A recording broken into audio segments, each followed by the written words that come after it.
One of the things we know about the Delphi case is that they've been taking DNA samples and hair samples from people who they suspect may or may not have been involved with the crime. We know this because of the Kline interview transcripts, the television interview with Kline, the countless people who have come forward and said that they've taken their DNA. Heck, even Carroll County Sheriff Tobe Lesenby said that they took his DNA. So, the thing that I find interesting when I go and backtrack and look at the beginning days of this case is stuff like this. February 23rd, 2017, 9 days after the murders of Abigail Williams and Liberty German in Delphi, Indiana. And the headline is, FBI launches digital billboard campaign in search for killer of Delphi teens. I'll read it to you. As investigators work to solve the murders of two teenagers in Delphi and call a center fields as a call center fields hundreds of tips, a billboard campaign is another tool being used in the investigation.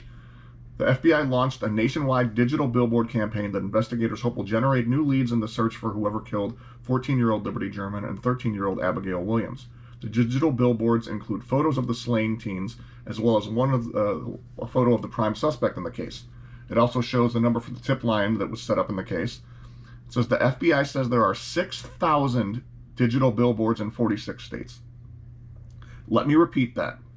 6,000 digital billboards in 46 states, 9 days after the murder.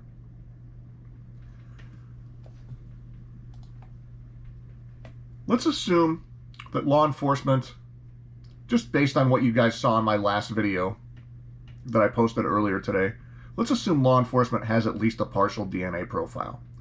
How long does forensic DNA testing take?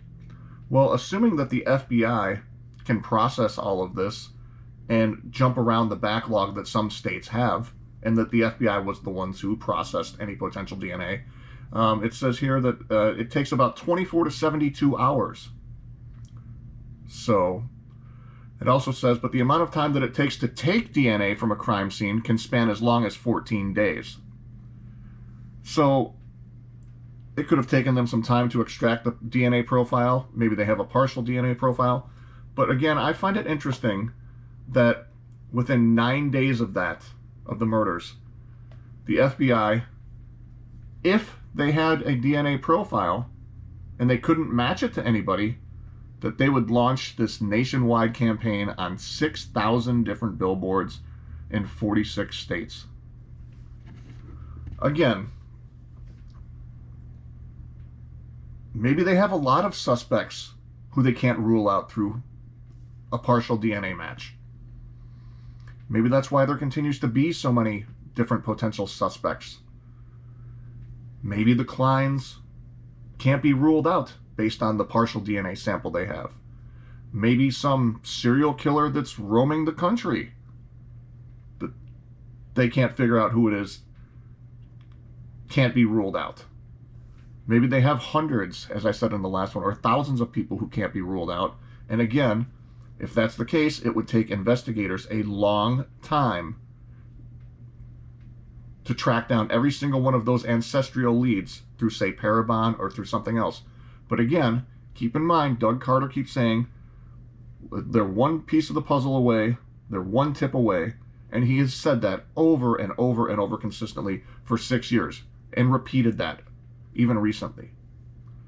I still believe that if somebody calls up and identifies this person with good information and gives it to law enforcement, that they're going to catch this guy based in part on a partial or full DNA sample they have. Thanks for watching, everybody.